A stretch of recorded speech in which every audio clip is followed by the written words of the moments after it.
전 세계 주요 이슈를 짚어보는 화요일 글로벌 전망대 시간입니다. 국제뉴스 베테랑 선재규 연합 인포맥스 선임 기자와 함께합니다. 안녕하십니까? 네, 안녕하세요. 예, 오늘은 어떤 주제 준비하셨습니까? 논란이 상당히 많은 사안인데요. 예. 기본소득에 대한 문제를 한번 다뤄볼까. 기본소득. 네. 그러니까 아시다시피 지금 이른바 4차 산업혁명 예. 시대를 맞아서 이제 성장이 좀 전 같지 않다는 그런 얘기들이 많고요. 또 설사 경제가 성장을 해도 디지털 시대이기 때문에 예. 일자리가 늘어나지 않는 상황이 곳곳에 있습니다. 그래서 이제 양극화도 아시다시피 굉장히 심각한 상황이고, 예. 그래서 이제 어떤 결과의 평등보다는 좀 기회의 평등이 중요한 거 아니냐. 그러니까 애시당초 어떤 그 이른바 금수저, 흑수저 같은 얘기도 예. 있고요. 그리고 이제 그러자면 이제 돈이 필요하지 않습니까?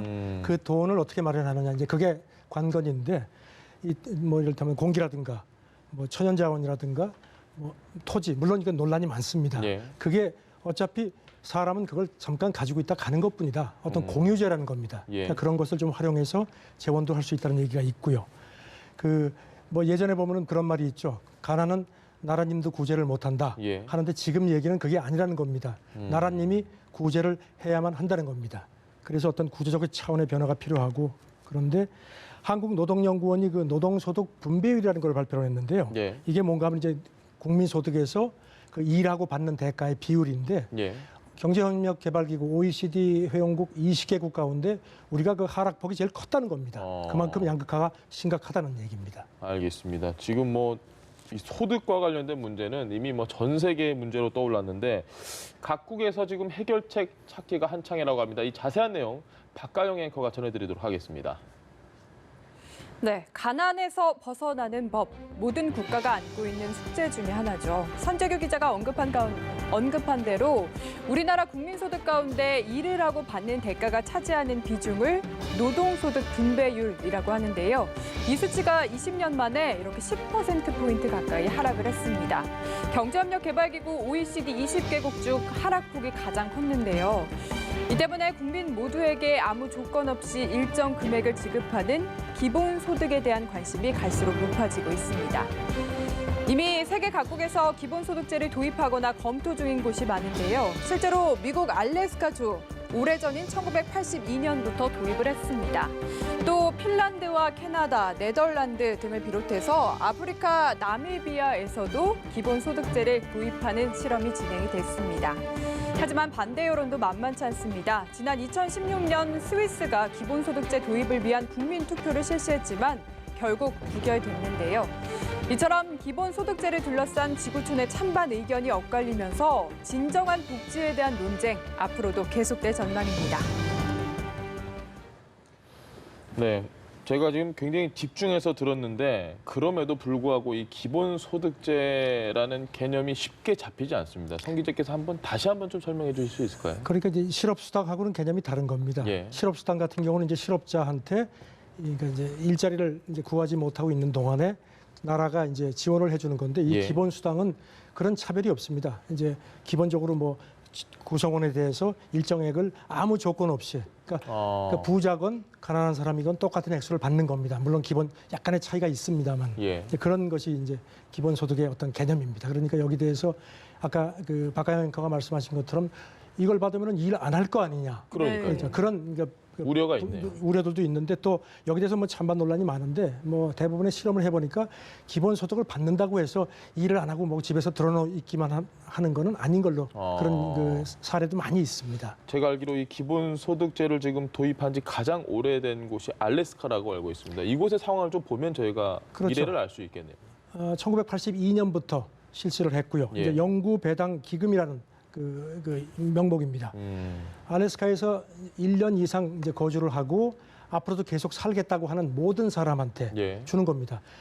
참고로 알래스카는 지금 인구가 그렇게 많지는 않습니다. 한 네. 75만 명 정도 예. 짓게 되는데, 그 이제 재원은 알래스카 아시다시피 석유하고 천연가스가 많거든요. 예. 그게 이제 아까 말씀드린 공유제라는 개념으로 해서 그거를 이제 재원으로 해서 돈을 주는데 1년에 한 차례씩 주는데 1인당 $2,000. 그러니까 우리 돈으로 한 230만 원 정도. 사실 1년에요? 그러니까 이제 12개월로 나누면 사실 큰 돈은 그렇게 큰 아닌데, 돈은 아니네요.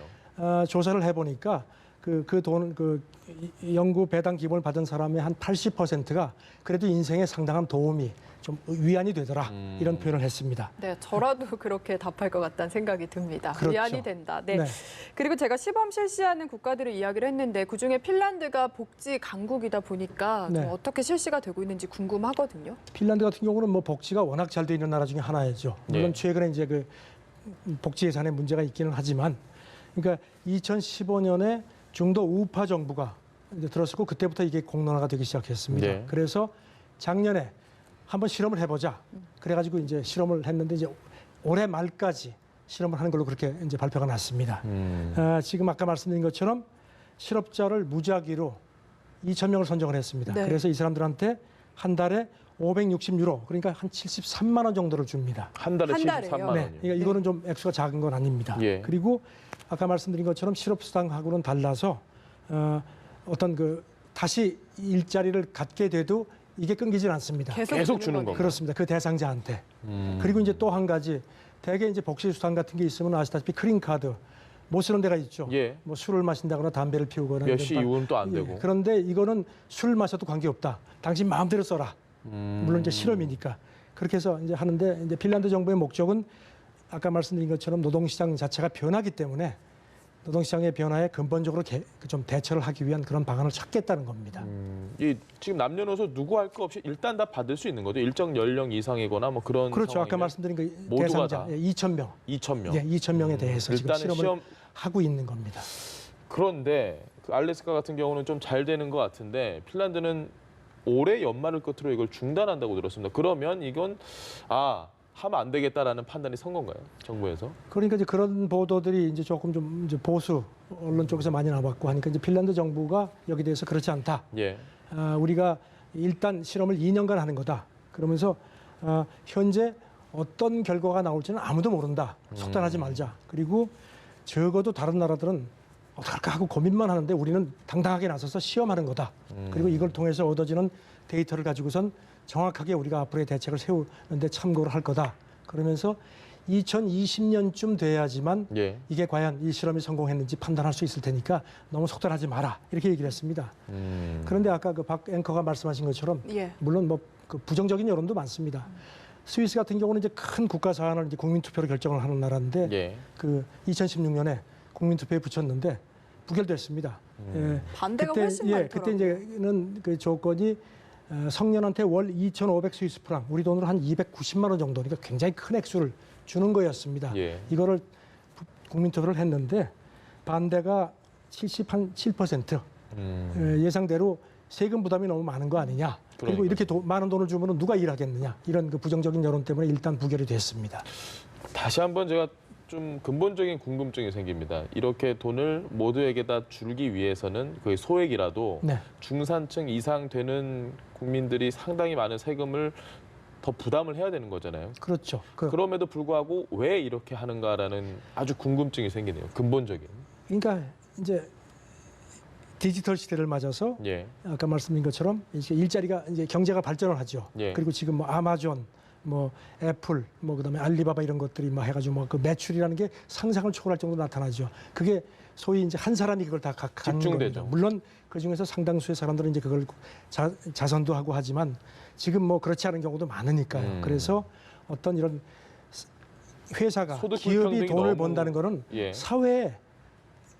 그 사회 구성원이 그걸 소비하기 때문에 버는 거 아니냐. 그러니까 사회적인 책임이 있다는 겁니다. 그러니까 그거를 어떤 그 자선 개념이 아닌 소비를 해야지만 경제가 성장을 하는 거니까 그런 식으로 기본 소득을 주면은 그게 소비로 나가서 선순환으로 계속 이어질 수 선순환으로 있다. 성장이 그 가뜩이나 성장이 정체되어 있는데 그런 식으로 선순환되는 경제 구조다. 그러니까 복지라는 게 꼭 옛날처럼 수혜가 아니고 예. 복지라는 게 어떤 경제를 촉진시키는 어떤 굴러가게 하는 어떤 그 소비 촉진제의 하나씩의 이제 개념 변화를 가져야 되는 겁니다. 사실 쉬운 건 아닙니다. 저도 굉장히 보면서 이게 이런 개념을 바꾼다는 게 참 쉽지는 않겠구나. 듣고 보니까 이해가 좀 되는 측면이 네, 있습니다. 오랫동안 그 성장 위주의 정책 예. 했는데 이제 어떤 소득이라는 게 중요하다. 그리고 소득이 있어야지만 경제가 굴러가는 거 아니냐. 이제 이런 근본적인 경제 개념의 변화라고 보시면 될 것 같습니다. 알겠습니다. 근데 어쨌든 저는 좀 단순하게 생각을 해보면 이렇게 기본 소득이 지급이 되면은 최하위의 어려운 분들의 뭔가 삶의 질도 어느 정도는 향상이 된다. 이 부분은 좀 동의가 되는데요. 그리고 이제 여성이시니까요. 예. 그동안에 어떤 뭐 많은 개선이 됐지만 남녀 간의 어떤 그 근본적인 어떤 그 격차가 임금 있어요. 격차 같은 게 예. 여전히 있죠. 그러니까 이런 식으로 되면은 여성에게 좀 더 많은 기회가 갈 수 있는 어떤 그 상대적인 기회 어떤 그런 것도 주지 않겠느냐 이런 게 이제 지지하는 사람들의 얘기입니다. 네, 말씀하신 대로 이 불평등의 문제, 소득 불평등 문제는 전 세계적인 고민거리가 아닐까 싶은데 영국에서도 지금 노숙자 문제 해결하겠다고 나섰더라고요. 메이 총리가 그 지금 브렉시트 때문에 상당히 골머리를 앓는 와중에도 아주 적극적입니다. 그 지금 그 양극화 해소를 하겠다고 하면서 2027년까지 노숙자를 완전히 없애겠다. 그래가지고 우리 돈으로 한 1,500억 원 정도를 투입하겠다는 겁니다. 그런데 또 그 영국의 그 보수당 정부가 이제 집권한 지가 2010년인데 그 이후에 노숙자가 특히 많이 늘어났습니다. 그래서 이제 그런 약간의 그 사회적인 좀 부담감도 느끼는 것 같은데요. 메이 총리는 누구도 거리에서 자면 안 되는 거 아니냐. 예. 그러니까 할 수 있는 모든 걸 다 하겠다. 물론 그 보수당 내에 그 골수 우파들은 뭐 아니 저 사람이 지금 보수당이 아시다시피 우파 쪽이니까 예. 보수당 총리 맞아? 반발도 하는데 이 와중에 또 영국 2위 건설 회사가 그 파산을 했습니다. 예. 그런데 아주 연금이 다 날라갔습니다. 그런데 그 CEO가 엄청난 퇴직금을 챙겼습니다. 아. 이걸 메이 총리가 보고를 받고 아주 분통을 터뜨렸다고 합니다. 반드시 내가 손보겠다. 그럴 만도 하겠네요. 그런 얘기도 나왔습니다. 뭐 지금 이 이야기를 듣는 시청자분들도 어느 정도 동조하는 분도 계실 테고 분명히 아는 분도 계실 테고 우리만 해도 이 정도인데 영국에서 지금 메이 총리가 하는 그런 것에 대해서 영국 국민은 물론이고 뭐 당내 반발도 어마어마할 것 같습니다. 근데 영국 여론은 뭐 이제 지지하는 쪽이 더 많기는 하지만 예. 뭐 보수당 내에서 뭐 반발이 많습니다. 음. 지금 아까 말씀드린 것처럼 저 사람이 보수당 정권 총리 맞아? 이른바 좌향좌 정책인데 예. 또 메이 총리 같은 경우는 또 그 노조 대표가 기업 이사회에 들어가야 되는 거 아니냐? 이건 정말 보수당 그 기본 기조하고 완전 다른 겁니다. 반대 방향이네요. 왜냐하면 작년 총선거 때 보수당이 과반을 못 얻었습니다. 예. 그래서 그때 이제 야당인 노동당의 목소리가 커지니까 이제 메이 총리도 상당히 좀 불안감을 느끼는 겁니다. 그러니까 이제 이런 거에 대해서 보수당 내 골수 우파가 이제 보리스 존슨 전 외무장관인데 예. 이 사람이 이제 이건 안 된다. 뭐 아주 강하게 반발을 합니다. 그러면서 하는데 이제 그리고 또 메이 총리가 이 와중에 2008년 금융위기에 있고 나서 영국도 허리띠를 잔뜩 졸라맸습니다. 예. 그 긴축 정책이 계속됐는데 내년에는 그거 끝내겠다. 이것도 뭐 거의 뭐 노동당 총재 같은 그런 얘기를 했습니다. 그런데 여기도 그러니까 노동당도 지금 바짝 긴장을 합니다. 아니 저 사람이 왜 남의 영역까지 치고 들어와? 그러면서 못 믿겠다. 해가지고 아주 묘한 그 정치적인 어떤 파장을 불러일으키고 좌우가 있습니다. 없네요 지금 메이 총리에게. 그렇습니다. 네, 우리나라 이야기도 좀 해보자면요. 우리나라에서도 요즘에 젊은 층이 특히 살기가 팍팍하다, 네. 뭐 오죽하면 다 포겠다, M4세대다 이런 이야기까지 나오고 있는데 이게 우리나라만 그런 게 아니라 미국도 그렇다고 하더라고요. 미국도 젊은 층이 살기가 좀 퍽퍽한 모양입니다. 그 미국의 폭스 뉴스 네. 아시다시피 대표적인 보수 매체인데 지난 8월 말에 여론조사를 했습니다. 그랬더니 이제 질문이 미국이 자본주의에서 좀 더 사회주의로 가는 게 좋다고 생각하느냐. 그러니까 예. 폭스 뉴스로서는 상당히 파격적인 질문을 했습니다. 그랬더니 찬성한다가 35%, 반대가 51%. 물론 반대가 높았습니다. 그런데 6년 전 조사 때는 찬성한다가 20%밖에 안 됐습니다. 아. 아시다시피 많이 늘었습니다. 10% 이상 늘었네요. 그렇죠. 그리고 이제 더 충격적인 조사 결과가 이제 갤럽에 의해서 나왔습니다. 예. 예. 같은 시점에 조사를 했는데 그 18세에서 29세 미국인을 대상으로 조사를 했는데 51%가 사회주의 뭐가 나쁘냐 이런 대답을 한 겁니다. 그리고 자본주의가 그게 긍정적이야? 회의적인 답변이 45%. 그러니까 이게 사회주의에 대한 지지율이 더 높게 나온 겁니다. 네. 물론 이제 이 여론조사에 대한 어떤 뭐 비판도 많았습니다. 어쨌든지 간에 사회주의를 지지하는 걸로 나타난 여론조사 결과가 이번에 이제 그 갤럽 조사 시작하고 나서 처음이라고 하는데 짐작하시겠지만 트럼프 정책 때문에 반감을 가진 것도 물론 적용을 했지만 어쨌든 간에 미국 내에서 야 이게 뭐냐 아주 상당히 그 놀라는 모습들이 나타났습니다. 알겠습니다. 마지막으로 한 가지만 더 여쭤보겠습니다. 얼마 전에 그 세계 157개국을 대상으로 저는 이런 지수가 있는지 잘 몰랐습니다. 불평등 개선 노력 지수. 불평등을 개선하는 데 노력하는 지수인 것 같은데 우리나라 성적이 그렇게 좋지 않은 것 같아요. 순위가. 이게 사실 모르실 게 당연한 게 올해 예. 처음으로 나왔습니다. 아. 국제구호기금인 옥스팜하고 국제개발금융그룹이 같이 조사를 했습니다. 157개국을 대상으로 조사를 했는데 예. 우리나라가 56위. 그러니까 뭐 썩 좋지는 않은데 그런데 이제 옥스팜 지적이 한국 정부가 그 최저임금을 인상하고 아동 수당을 지급한 것은 상당히 긍정적인 사례다 지적을 했습니다. 뭐 일본, 미국은 우리보다 높았고요. 중국은 81위죠. 더 낮죠. 예. 나이지리아가 꼴찌로 나타났습니다. 네, 알겠습니다. 어쨌든 앞으로도 불평등 개선을 위해서 우리 정부가 노력해야 하지 않을까 싶고요. 오늘 말씀 여기까지 들어보겠습니다. 지금까지 연합인포맥스의 선재규 선임 기자와 함께했습니다. 감사합니다. 고맙습니다. 네, 감사합니다.